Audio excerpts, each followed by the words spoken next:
Hello everyone, I'm Nitsa and welcome to the third video of Aether Revolt Limited Review Week. So far, I've covered my picks for the best commons and uncommons in white and black, and today we continue with blue. Tomorrow I will do red, and there's still lots more content to come about Aether Revolt. Commons and uncommons are often a good gauge of how good a color can be in a format, and blue was much maligned as the worst color in Triple Kaladesh Draft, and I think that was true.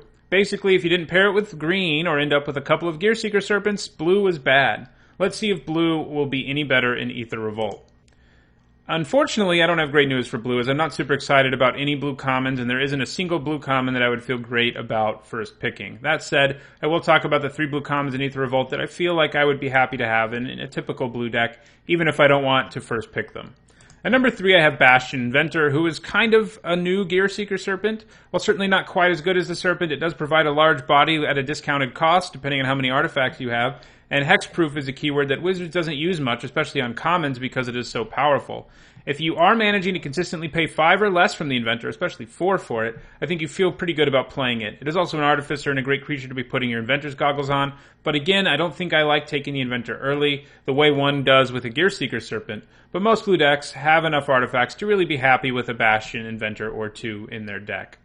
At number 2, blue has another mediocre removal spell to complement Malfunction from Kaladesh, and that is Ice Over. Ice Over is at least fairly efficient, but the fact that it is really only good if an opponent's creature or artifact is already tapped makes it pretty medium. It is nice that it can shut down vehicles, though. Blue decks who aren't getting removal in their second color will feel decent about having Ice Over, but I don't think they should take it early. At number 1, I have Aether Swooper, a card that I think is actually deceptively powerful, but still not close to a first pick. For 2 mana, you get a 1/2 flyer who makes you some energy. That's already pretty okay. Blue loves energy, especially when paired with green, and has lots of ways to spend it. But Aether Swooper is also a pretty good place to spend your energy, as every time it attacks, you can spend 2 energy to make a servo token. While not the best energy sink, it is certainly a solid one. In decks that really get their own energy, the Swooper is going to be a legit problem for your opponent. Its evasiveness makes it more likely than the other cards from this cycle to start really creating tons of servos. In decks that only have some energy, Aether Swooper is still a playable card, swinging once and making a servo for a total of 2 mana. And because it has such a high ceiling and not that low of a floor, it is my favorite blue common in this set, and basically the only blue common I would feel good about picking before mid-pack or so in this set. So let's look at uncommons. Maybe blue, recovers a little bit there.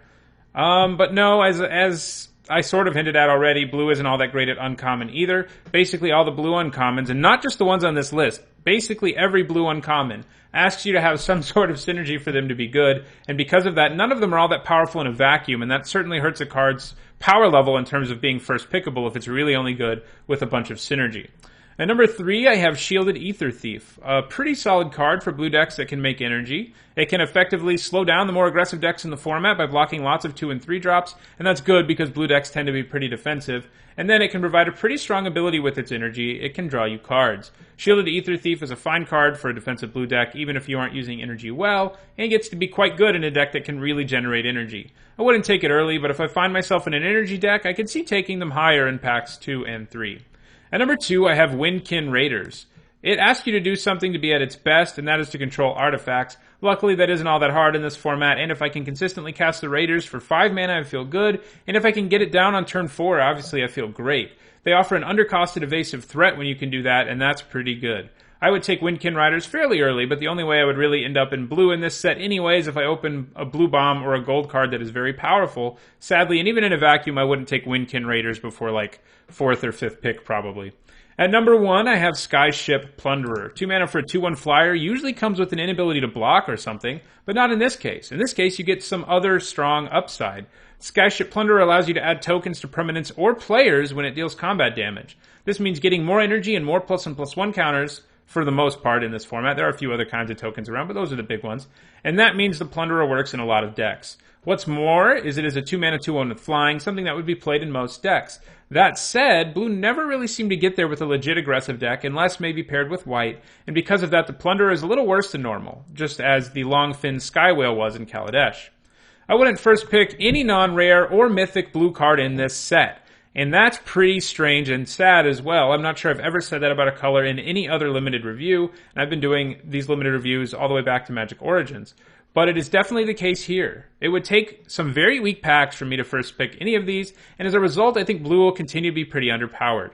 That said, it does have some cards that are pretty good when you have the right synergies. It just doesn't have cards that are particularly strong in a vacuum for the most part. That does it for blue. Tomorrow I'll be back with my picks for the best commons and uncommons in red. If you enjoyed this video, don't forget to click the like button. If you have any other cards you want to discuss that didn't show up in this video, post about them in the comments and I'll do my best to get back to you. And if you want to make sure you catch the rest of my Aether Revolt Limited review, as well as other Magic content, including future Aether Revolt draft videos, click the subscribe button. Additionally, my content is in part sponsored by 5colorcombo.com, a great website if you love Magic. You can go there to download an app to help you practice drafts, you can watch videos and read articles about Magic, and you can even buy things from their Magic store. In that store, you can use the discount code NITZAHONE5 to get a 5% discount. Anyway, thanks for watching.